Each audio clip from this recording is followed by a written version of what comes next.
Okay, so this is Kaizo Mario World.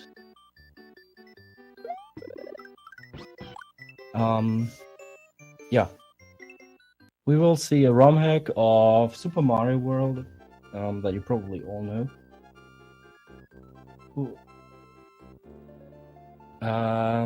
Yeah, so what's different about this game compared to the normal game is that the levels are changed quite a bit.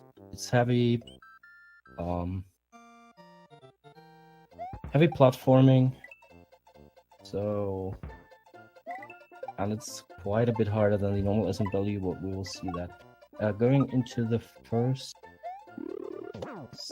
stage, oh yeah, we will already see here that we don't have too many platforms to land on and take our time, so a lot of jumps need to be first tried and are quite precise.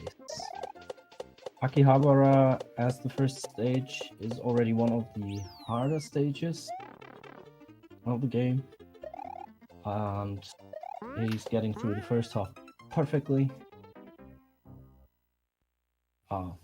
dying in the second half shortly. But that's not too much of a problem. In this game, dying is very common, so you will see probably quite some deaths, hopefully not too many. Dying doesn't generally cost too much time though, because you die very quickly. So it's more important not to die later on in the stages rather than not dying, because that's what's costly. Yeah, there are a lot of Kaizo blocks as well, as you could see right there. Blocks that are usually invisible and only activated when hit from above, hit from underneath. So if you jump from the side or on top, they will not trigger. Hopefully we will not see too many activated during this run. Some are necessary though. We also won't see many power-ups being used, because the game does not give you many. Mostly the midway points. This is a Switch Palace now. We needed to unlock some blocks at the start of the next level. Yeah. To beat the Switch Palace, you gotta walk completely to the left of the room, and then back to the pipe you see at the beginning. You're on a timer on the way back, because as soon as you hit the P switch, that's the blue switch with the P on it, you deactivate the blocks into coins. And like you saw in the beginning, there are quite some of those blocks around the pipe. You gotta get there in time. Okay, it's not over as in the normal vanilla Switch Palaces. In the end, there is always a trap in Kaizo and you can always die. So here it's a giant bullet bill that,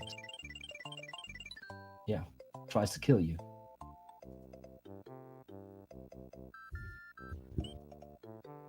Now, coming into the third level, you will see the yellow blocks at the beginning. That's what we needed the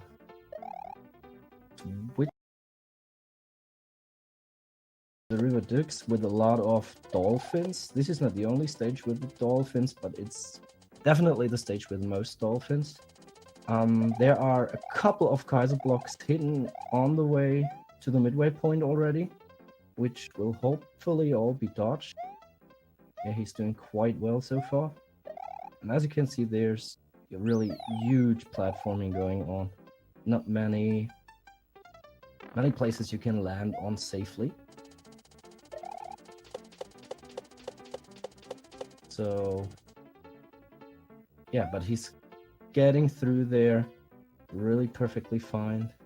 He's taking no intentional death in the second half, because usually you can reset the pattern of the last few dolphins by just dying in the second half and redoing it, which makes it quite a bit easier, but he gets through perfectly. Perfectly first try. Nice attempt so far.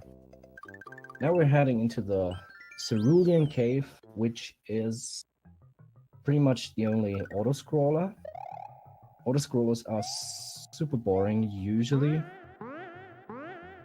And this is no different, but you have to fulfill some tasks on your way.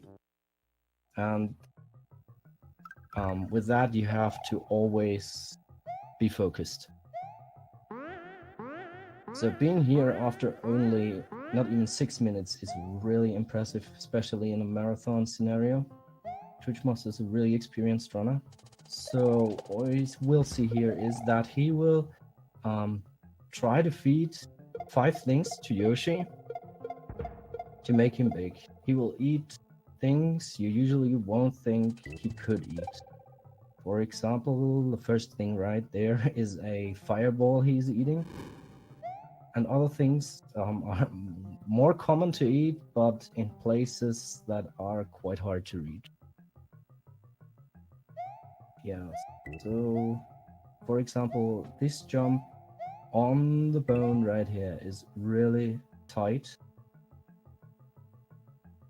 And yeah, as you can see, the autoscroller is pushing on, which makes it even more difficult to learn this game, because even if you have a lot of patience, you can't stop. You can't just stop and prepare for the things coming. Now Yoshi is big. He will now eat the blue shell and fly through a parkour of spike balls, or balls and chains. Yeah, as you can see, even if you get hit, it doesn't necessarily mean you will be pushed off Yoshi. So there is a little leeway on this way. So now a jump that is quite tight, but he makes it perfectly underneath that stone pile. And ditching Yoshi, of course, because Yoshi has to die. Can't leave Yoshi alive. On the second half, he's taking an immediate intentional death, because it's way harder to get through the second half as Big Mario as it is to go through small, even if you have one chance left. But the jumps are so tight, and you will see the autoscroller will get really, really fast. So at the end of this stage, we will have a from this platform off, it's a one frame jump. It's a one frame jump that you have 2 chances to get. So by rolling your thumb over your both jumps, as well as normal jump as the spin jump, you can have 2 opportunities to jump there. But it's a one frame jump. Super Mario World, as Kaizo are running, are on 60 FPS. So it's a 60th of a second. If you make it, yeah, it's a one frame jump. Really ridiculous.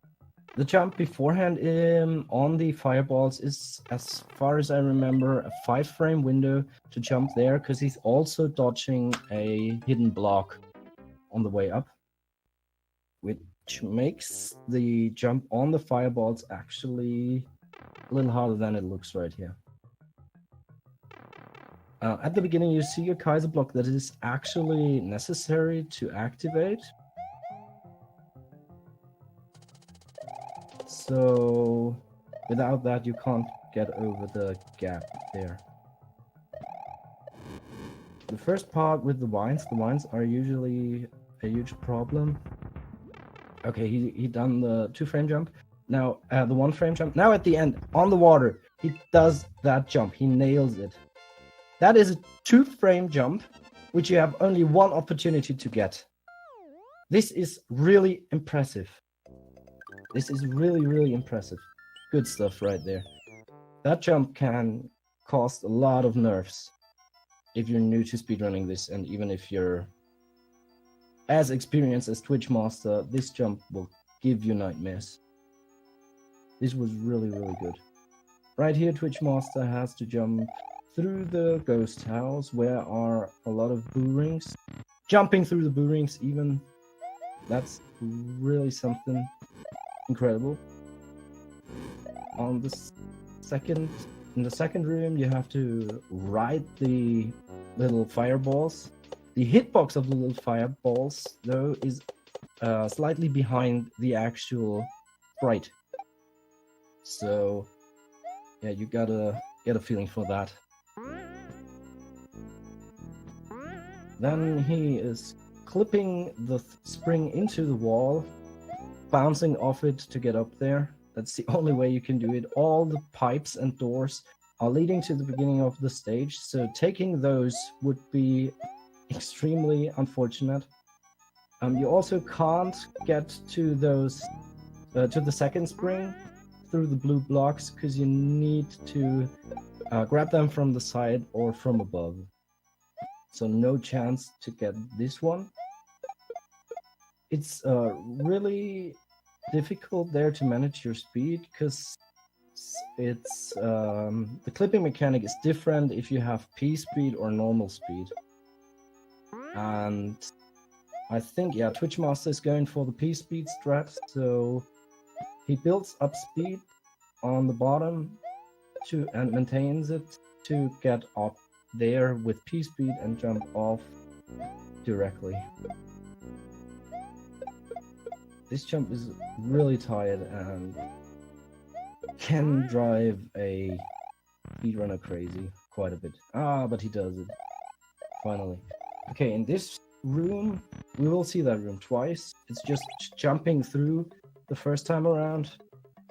The second time around, though, we will have flying ghosts from the left to the right also, and a hidden Kaizo block at the beginning. So you have to jump early there to dodge that and get through. And yes, you can see the ghosts flying from the sides there. Now you have to deactivate, or with the silver P switch, you have to deactivate the munches, which will insta-kill you, and activate the door with the blue P switch. This is the safe strat where you take both, where you take the blue switch further on, activate it later. And okay, this is the classic ghost fight that you know from Super Mario World probably. It's just you have not as much blocks to stand on. You have actually 4 blocks, and you need 3 of them to hit the ghost.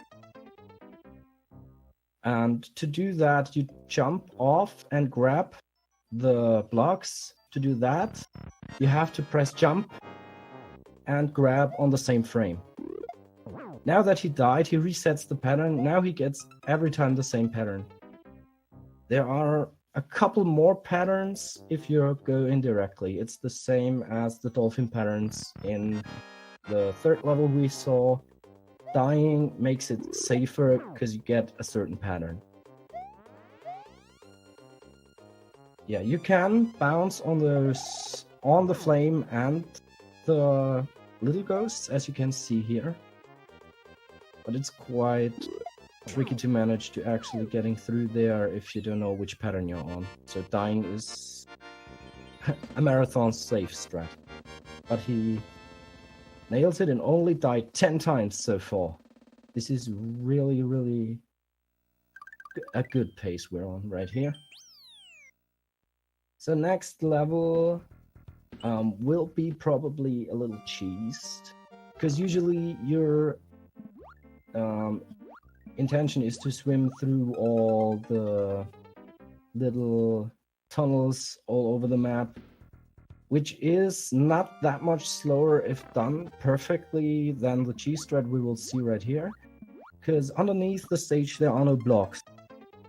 So if you swim on exactly the correct height, 1 tile under the stage, and don't lose height, you can swim completely through the first half of the stage and the second half of the stage later on as well, without dying and hitting any obstacles. So this is what he's doing right here. Every runner has a different method of keeping their pace by clicking on the button in a certain rhythm. And yeah, everyone does it differently. It's quite easy to swim in a straight line in Super Mario World, because if you just press down and swim, you won't swim as high up as you usually would do, and so that makes it quite a lot easier. Still not trivial though. You need quite a bit of training to get this. The hammers hitting are not that big of a deal. Yeah, the swimming in this game is really good. So, for the second half, we will use another mechanic of the game, which is quite good. As long as you're holding something underwater, you will swim faster, horizontally.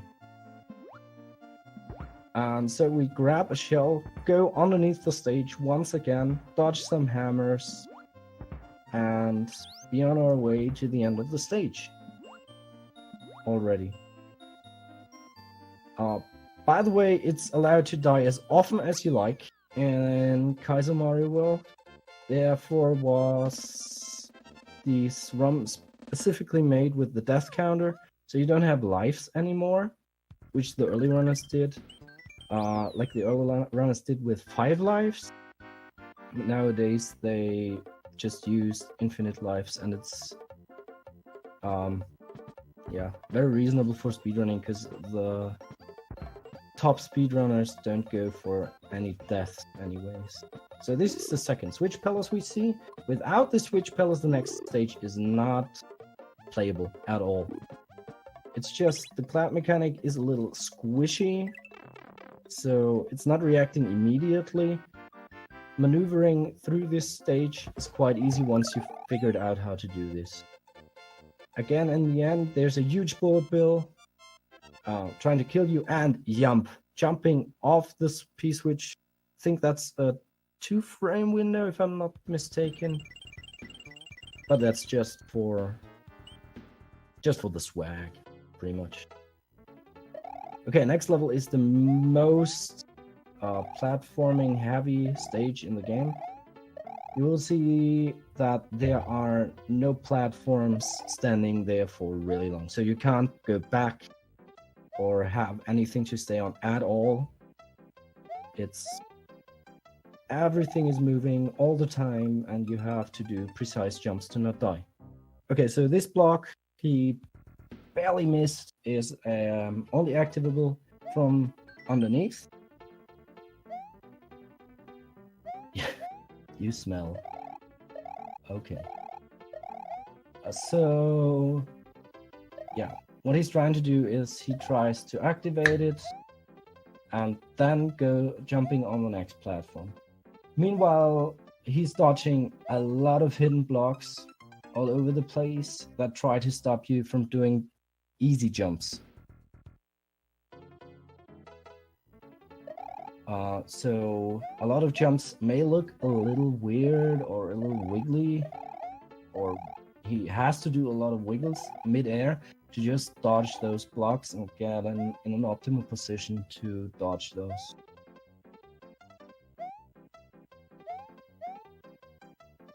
Okay, timing is really important in that stage. And again, under these last on-off switch in the first half, there's a Kaizo block. So you need to dodge the Kaizo block and activate that on-off switch, which is really a tight movement. The second half, there are more timed platforms now, or they are even introduced in this stage. And again, between those platforms and all the munchers, there are really a lot of Kaizo blocks he dodges. Jumping on the second platform, there is one he dodges. And then you have to use a lot of different types of jumps to get through here perfectly. 2 Kaizo blocks there to dodge. Oh, yeah. Right here you have to get the right platform up high enough so you can jump underneath it and land again on the lower platform, the timed platform that you activated earlier to go on. And that is really, really tight. And really unnerving if you don't get it multiple times, because it's really late in the stage. Right here we see him getting through pretty easily. So we'll see. Will he do it this time? Yes, perfect. Okay, so the chuck right here is only jumping up if you jump in the moment that he raises his arms up. So the timing is quite tight. So you have to be in the correct distance from the chuck to go underneath it and still land on the small platform, the timed platform you're on, to go underneath him. And that is really something, because the chuck, even if you time it perfectly, sometimes just doesn't react the way you want it to. I mean, obviously, if you do it perfectly like a task, it will always do that, but as a player, even the smallest thing can stop the chuck from going.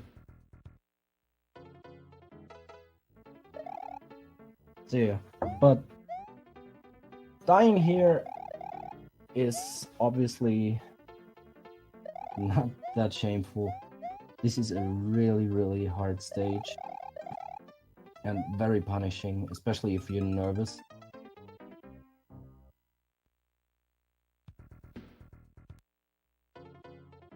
Yeah, the only deathless runs of Kaizo 1 are, as far as I know, Dram and Calco. I don't know if Dodie did it already. I'm really not sure. So yeah, so as you can see, even a man with the experience of Twitchmaster who is running this game for years now, I think at least 2 years, if not longer, can have certain difficulties going through this. So getting a deathless run will need thousands of attempts to get through there. And he's again on the chuck, and he makes it. The last part of the stage with the Koopas is not that hard. If you get there, you usually don't die anymore. And we're through the Ultra Star, and now we are in the castle, the last stage of the game. One of the scariest though. It's a gauntlet of multiple hard rooms that you have to one-hit. No midway point, or no resets, no saves on the way. So you have to get to Bowser without making a mistake, pretty much. Bouncing off the swamp mid-air perfectly. The famous lava dolphins, 3 dolphins that are diving in lava. The timing on the first 2 is not too precise. The third one, though, can ruin runs quite easily. Because the window you have there is, I think about 11 frames at most, if not only 8, to run to the right and jumping from the dolphin again.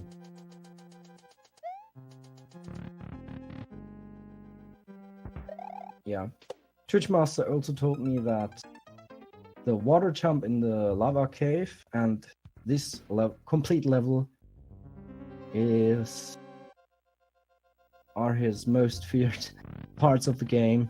He nailed the water jump, and I'm confident that he can get through here without bigger hiccups as well.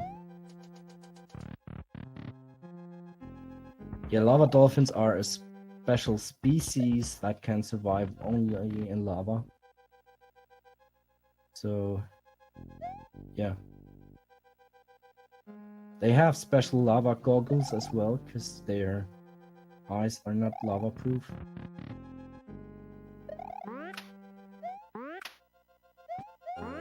Okay, and again, a room with chucks throwing baseballs at you, jumping a lot. And the last room is bouncing on moving saws. The hitbox of the saws, though, is smaller than you may think. And that makes bouncing on them quite hard, actually. The munchers all around you will kill you immediately. The spikes as well.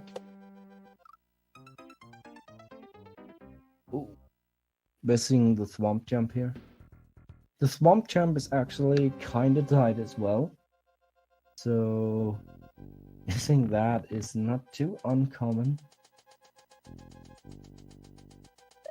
And this stage alone can obviously ruin runs, can ruin dreams, drive you crazy. And yeah, with the correct setups for each room and with a couple of 100 hours of practice, definitely doable.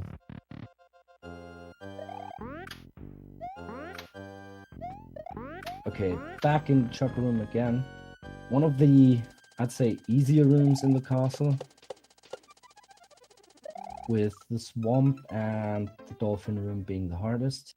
Here, once again, is one Kaizo block in the saw room that he has to dodge, bouncing off the first saw going onto the first stop in between the two saws. Yeah, as I said, the saw hitbox is kind of weird at times. So you really have to make sure to pretty much always jump in the middle of the saw. Yeah. Fun fact, dolphins can actually get eaten by Yoshi. It's not really that big of a deal in this game, but in vanilla it's an interesting fact. Okay, this door nearly didn't let him in. Okay, making it through the saw room. Okay, midway point right there. So the game gives you a chance to save before Bowser. Now the Bowser fight, it's the only changed sprite, as far as I know, in the game. In terms of, you won't see Bowser. Bowser is invisible.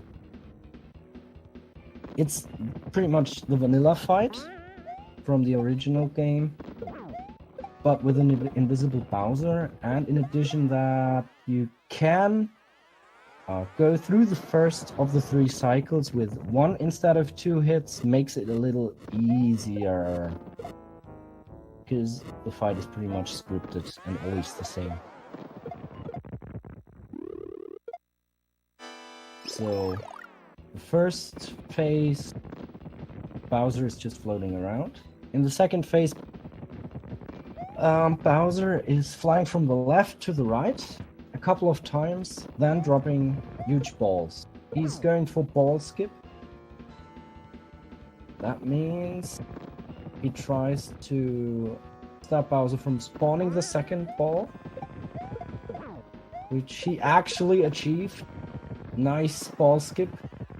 So instead of throwing a second ball, Bowser immediately drops the Mecha Koopas. Twitchmaster hits him. Now, in between the phases, always flames coming down from the ceiling. Quite easy to dodge. And now the third phase. And once again, Twitchmaster making it a bit faster by hitting him immediately after he spawns. Usually Bowser stomps on the ground 8 times, now it's only 5 times, and he hits him again, and Peach is there. GG, sub 30 minutes. Great run. Great run from Twitchmaster. For a marathon run, incredible. Incredible good time. GG.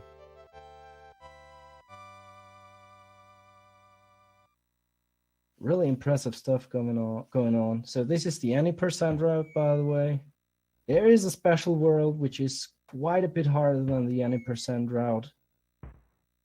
But I think for a start, any percent is already quite the game. So yeah, GG to Twitchmaster.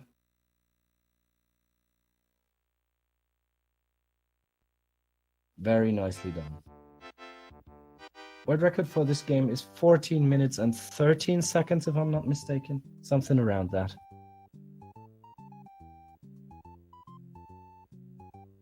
By Calcutta, yeah.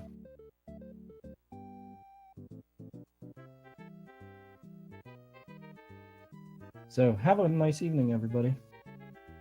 This was Kaizo Mario World.